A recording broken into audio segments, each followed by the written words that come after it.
These are the tools we will be using today. I have my TS100 solder iron with a smaller, clean solder tip.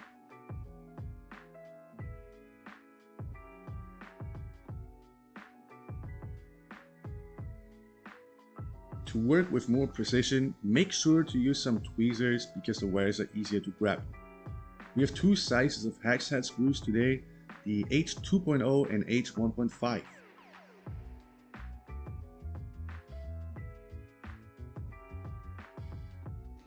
Be safe and always take off the props if you're working on a quad. It's not just a hazard if you plug in the battery, but it's also easier to have free access to the electronics. Take off the battery straps and remove the antenna in the back. And start to disassemble the top plate by removing the 8 hex screws. All screws have the same length, so there's nothing to worry about. After removing the top plate, you have all the electronics exposed. Use the H1.5 screwdriver now to remove the 2 remaining screws holding the camera. After that, we can slide up and remove the side panel.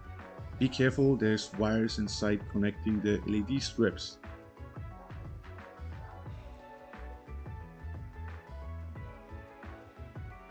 Gently pull the plug apart and remove the second side panel as well.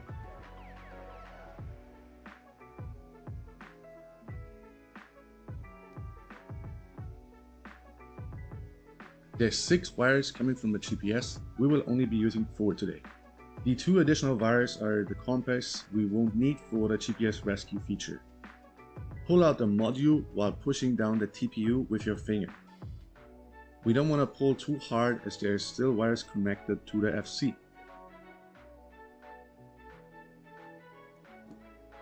And here we got it, the iFlight GPS Module version 2.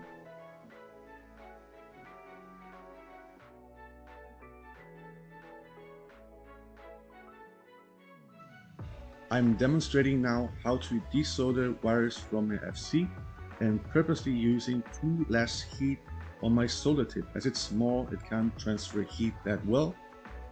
Pro tip here, if it takes so long to take off wires or solder them on to liquefy the solder blob, crank up the power, which I do here, to 400 degrees as my solder tip is pretty small and can't transfer heat that fast.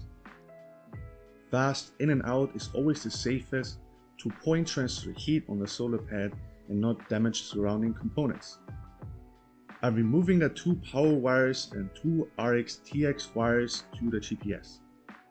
Remember, this serial connection is always connected RX to TX and TX to RX.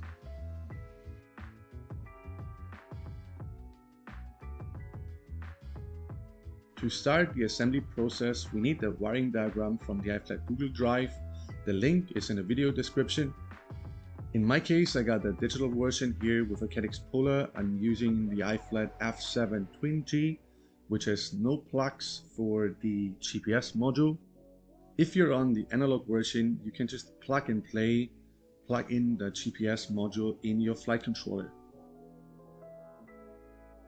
In our case, we're using the V2 module. That means the yellow wire has to go to the FC TX and white wire FC RX pad. To start the installation process, we now need to apply new solder to our solder pads. Directly apply the wire solder between your pad and the tip of your solder iron. The fast in and out rule applies here again. If the solder won't liquefy quickly, you're probably not using enough heat on your solder tip. Make sure to always work with a clean solder tip.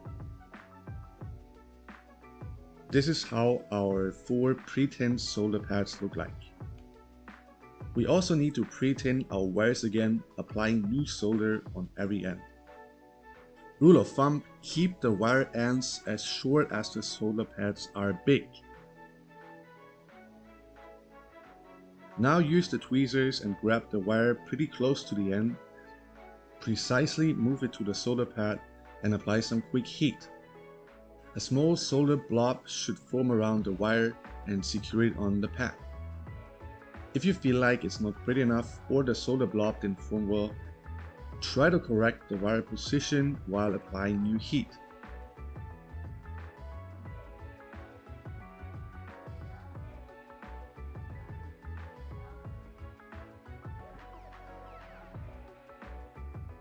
The red wire goes on our 5-volt pad, black GND, yellow and white are our TX and RX communication serial wires. And that's how it looks like after successfully installing our GPS.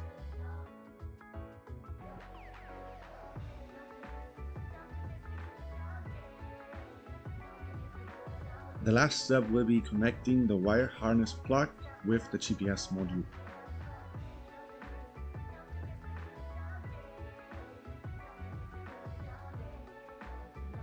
Make sure the plug is inside the TPU mount, as this also ensures that the plug won't come off accidentally.